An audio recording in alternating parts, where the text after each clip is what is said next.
Good morning, dear students. We are reading chapter 3rd of Honeydew. We have read 4 pages. Now we are going to start 5th, Oppression 1765 to 1835. Okay, operation जो दबाव डालते थे Britishers Indians के ऊपर और जो इल treat अच्छा उनके साथ ट्रीट नहीं करते थे. But the British continued to oppress Indians. In 1818, they had passed Regulation 3. Under it, an Indian would be jailed without trial in a court. क्या था कि जो ब्रिटिशर्स थे उन्होंने इंडियंस को दबाना जारी रखा. ठीक है, 1818 में उन्होंने क्या किया, एक रेगुलेशन 3 पास किया जिसके अंडर एक इंडियन को कोर्ट में बिना भेजे, कोर्ट में अपना कुछ प्रूव किए बिना ही उसे वो क्या करते थे, जेल में भेज देते थे. कि कोई भी इंडियन अगर कुछ भी करता था, ब्रिटिशर्स उन्हें क्या करते थे, बिना कोर्ट में ले जाए वो सीधा उसे जेल में डाल देते थे. ठीक है, तो कोर्ट में जाके उसे अपने आप को प्रूव करने का भी हक नहीं था. Next, all the time British officers in India drew big salaries and also made fortunes in private business. पूरा टाइम जो ब्रिटिश ऑफिसर्स थे इंडिया में, उन्हें सैलरीज, ड्रू मीन्स टुक, वो अच्छी सैलरी लेते थे और प्राइवेट बिजनेस में भी अच्छी वो अर्निंग कर रहे थे.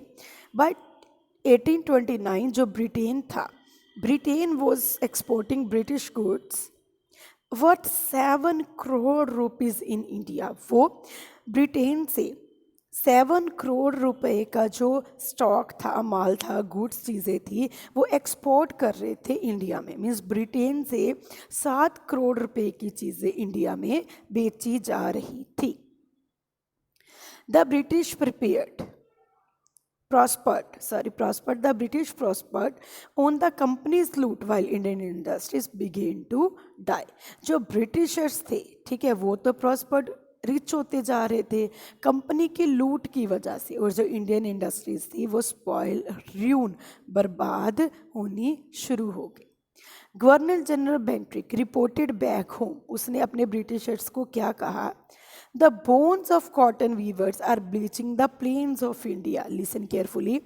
Bones of cotton weavers कौन है, फार्मर्स. उनकी bones are bleaching the plains of India. वो इंडिया के प्लेन्स को, खेतों को ब्लीच वाइट कर रहे हैं. मीन्स जो कॉटन वीवर्स थे वो कॉटन ग्रो कर रहे थे ब्रिटिशर्स के कहने पे. ठीक है, फिर वो कॉटन कहाँ भेजी जाती थी, ब्रिटेन में भेजी जाती थी चीप रेट पे.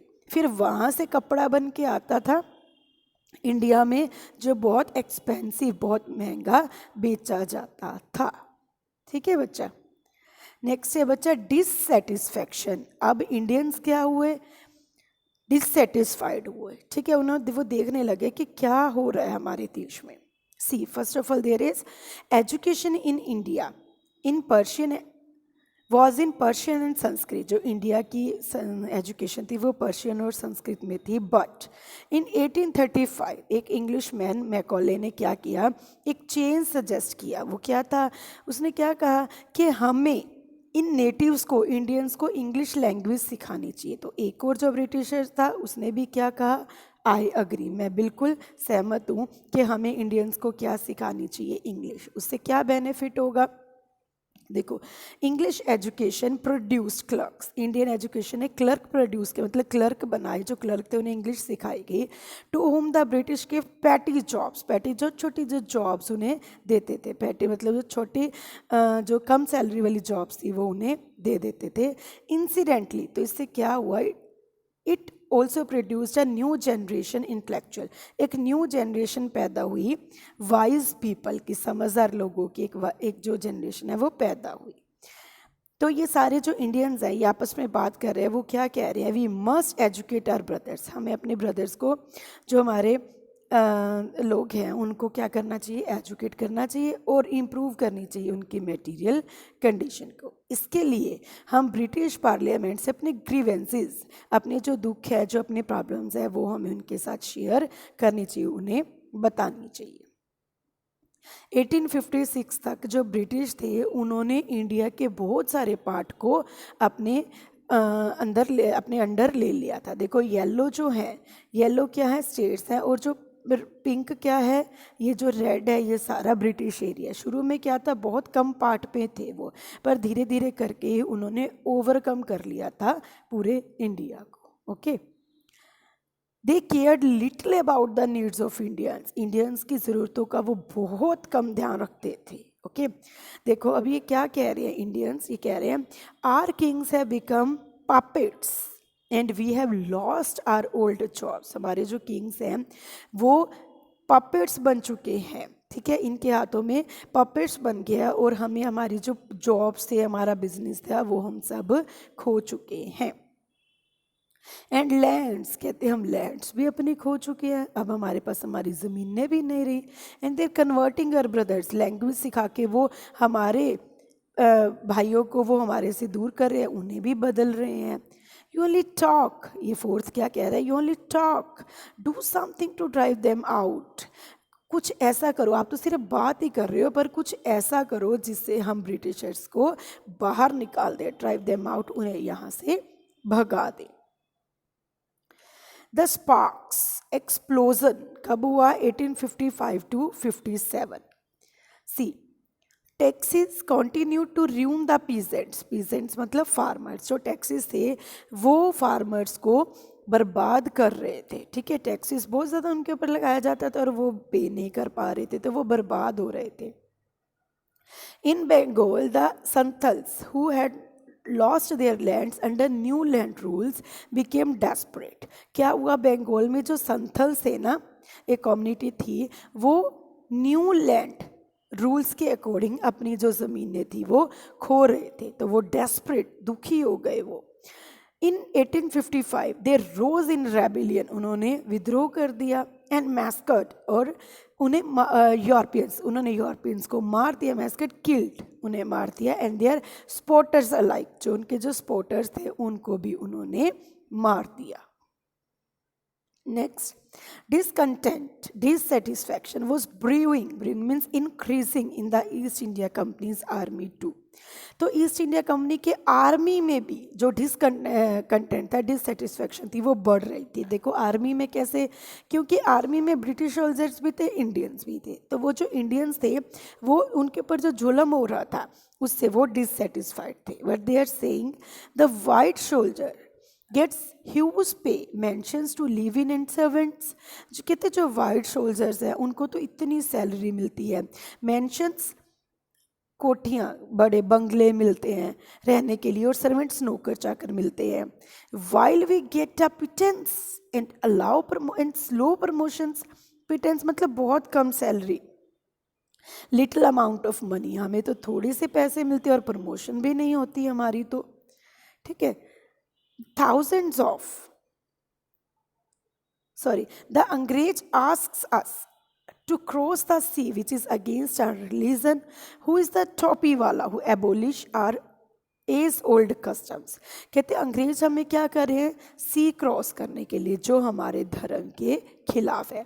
ये टोपी वाले होते कौन है, जो हमारे सदियों से चली आ रही हमारी जो कस्टम्स है उनको बर्बाद कर रहे हैं, उन्हें खराब कर रहे हैं। Then thousands of other sepoys, जो और दूसरे सैनिक थे ना, उन्होंने भी रिवोल्ट, विद्रोह कर दिया।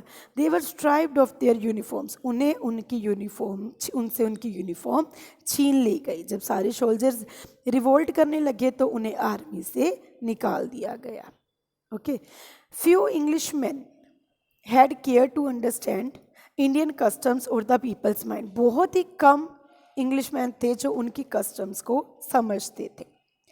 देखो क्या हुआ, एक जो इंडियन है वो एक ब्राह्मण को क्या कह रहा है, O proud Brahmin soldiers, do you know that the grease on the bullet you have to bite is made from the fat of cows and pigs. कहते ओ प्राउड ब्राह्मण, क्या तुम्हें पता है बुलेट्स पे जो ग्रीस लगी होती है, जैसे कोई गन है उसका माउथ ओपन करने के लिए एक उसके ऊपर ग्रीस लगी हुई होती है, वो जो ग्रीस हम बाइट करके, माउथ से बाइट करके हम खोलते हैं ना वो गन, तो वो किस चीज़ की बनी होती है, ग्रीस वो बनी होती है काउ और पिग की फैट से।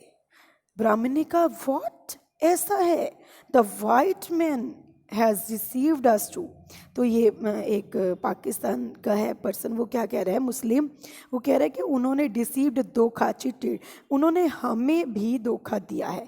क्यों? जो ब्राह्मण है वो काऊ का फैट माउथ पे नहीं लगाते, और जो मुस्लिम है वो पिग का। ओके, पर यही चीज़ गन के ऊपर लगी हुई होती थी, जिसको खोलने के लिए उसे माउथ से बाइट करके खोलना पड़ता था।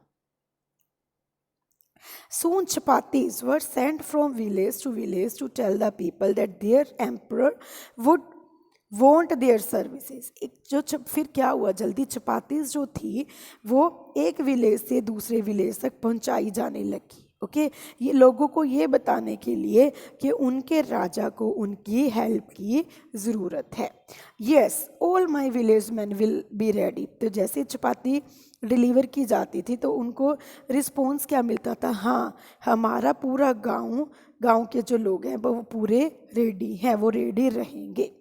Similarly lotus flower circulated among Indian soldiers के में बांटे गए। जो लोटस फ्लावर्स थे वो उनमें बांटे के, वो एक सिग्नल होता था। क्या था? डेथ टू द फॉरनर, के फॉरनर को बस मारना है। द मासेस मतलब people give all help and shelter to the patriots जो देश भगत थे, जो वो लोग थे जो देश को फ्री करने के लिए, फ्रीडम दिलवाने के लिए आगे बढ़ रहे थे, रिवोल्ट्स कर रहे थे, तो लोग उनकी हर तरह से हेल्प कर रहे थे। Okay students, thank you.